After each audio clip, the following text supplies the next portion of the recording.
So for my wafer paper hibiscus flower, I'll start with wafer paper, and I'm using 0.27 millimeters. You can see it has two sides. One side is bumpy side and the other side is shiny or smooth side. For my petals, I'm going to use this bumpy side. And I'm going to take my template. You can download this for free on my website and cut 5 petals. The nice thing about working with wafer paper, you can cut a few layers at the same time. So I'll start with cutting 2 petals. And I'll save my scraps to wire my wafer paper. Now that I have my petals, I'm going to add wire to the back side. So I'm going to place my petal smooth side up and take a piece of 26 gauge wire about twice as long as my petal. And to add wire to my petal, I'm going to take a piece of wafer paper, maybe something like this, to sandwich my wires you can see here. So I'm going to cut it thinner to be less visible. And I find it's easier to use wafer paper glue to sandwich wire or to add wire to wafer paper. And this is basically my wafer paper scrubs that I save here mixed with water, and I microwave it for a little bit until my wafer paper melted. So I'm going to take my wafer paper glue, apply this to a piece of wafer paper like this, place my wire and turn it upside down to attach to my petal, making sure it's here touching or touching at the center at the bottom. I'm going to remove the excess wafer paper glue and cut the excess amount of wafer paper here at the bottom. Like this, and I will set it aside to dry and make 4 more petals for my hibiscus. Now that I have all my petals wired and dry, I need to color them and shape them. So let's start with the first one. And to color my petals, today I'm going to use yellow gel color because I wanted my hibiscus to be in yellow and red shades. And I'm using my acetonic, which stands for Astashkina Cakes, and you can download this recipe with my template. And another ingredient I'm going to use is cornstarch because I wanted to color and shape my petal immediately. And I have my foam pot here on the side. I'll bring it when I need it. So I'm going to mix my wafer paper conditioner, which is glycerin based, and it gives me an opportunity to work with wafer paper for longer. So here is my color. I'm going to check this on a piece of wafer paper. You can see how bright and yellow this color gets. And to shape my flower, I'm going to apply a small amount of wafer paper conditioner to color my petal yellow. Bring it to my foam part and apply a small amount of cornstarch to prevent wafer paper from melting and sticking. I wanted to give it a little bit more shape, so I'll pinch here at the top and just give this petal a little bit more texture than just flat paper, especially here on the top. And then I'm going to use my wire to help my wafer paper petal to bend a little bit. And I'll give it a shape the way I like it. Okay, so I'm happy with my petal. And I'm going to do the same to all my other petals. And for my center, I want it to be bright yellow, so I'm going to take 20 gauge wire and measure roughly how long I want my center to be. So if this is the template for my petal, this is the size of my center, or the length of my center should be around that. I'm going to mark this just for my reference. And I'll start making my center. I wanted my stamens and my center to be bright yellow, so I'll start with a piece of wafer paper. Roughly like this, it doesn't matter, I'm going to cut it to the size I need.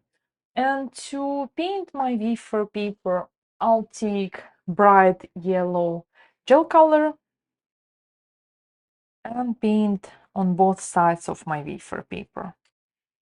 If you live in a very dry climate, you can add a touch of food grade glycerin to your wafer paper so it will stay flexible after it's dry. Like this. And I will set it aside to absorb the color for maybe 10 minutes before shaping. Now that I have my wafer paper, I'm going to cut this in 4 pieces to the size of my template. And then I'll start cutting tiny splits and thin fringe, as thin as you can get, because it will look more realistic the thinner you cut it. Like that, so you can see it holds together, but I have all these tiny details.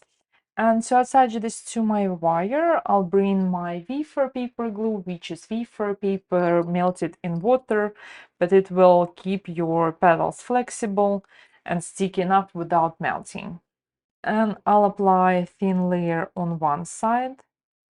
And I'm going to bring my wire and hold it about 45 degrees to my fringe, and I will start bringing everything together and gluing my wafer paper fringe to my wire.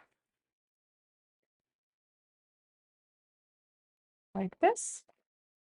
And now I'll take my Dresden tool to gently open it up and make it a little bit more fluffier.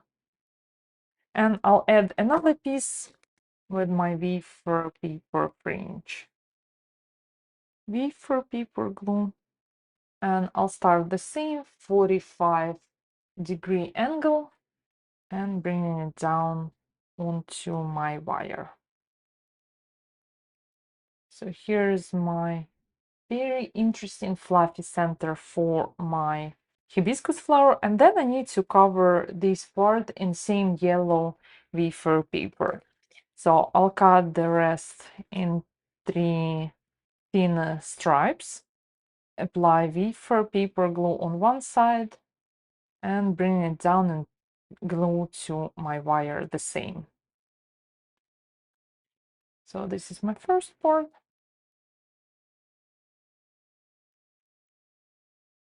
My second, and I might not even need to use another piece. All I need to do is to gently bend this and make it fluffy. So here's my center for my hibiscus flower. Now let's put everything together. Now that I have my petals dry, I wanted to add a touch of red color, and I'll use this poppy color by the Sugar Art. It's very beautiful, deep red color, and I wanted to dust my wafer paper to make it bright red here closer to the center. And also I'm going to touch with this red just on the ends of my petal to make it even more visually interesting. So again, here at the center, very deep red color, like this, and also just a touch on the outside.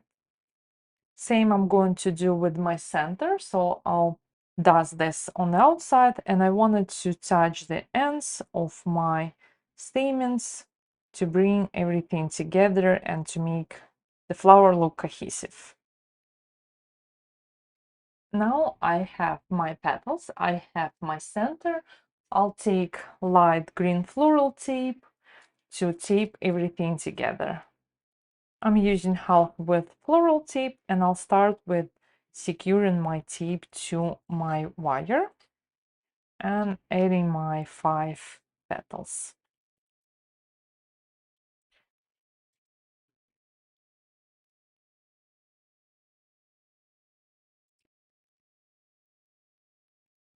And I'm going to bring my floral tape down.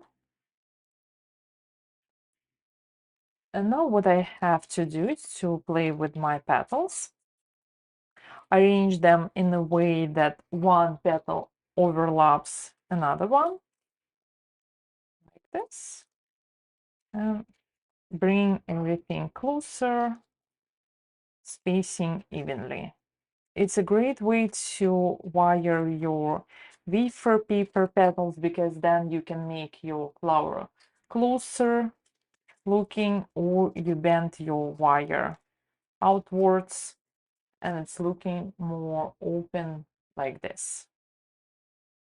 Thank you so much for watching this tutorial. I hope you feel inspired to get your wafer paper out, prepare your wafer paper conditioner, and start making beautiful, lightweight, gorgeous wafer paper flowers. Don't forget to download your free template in the description. And if you like this tutorial, share with your friends, grab a link and send them. Let's spread our love for wafer paper. And I'll see you in the next tutorial. My name is Anna Stashkina. Bye bye.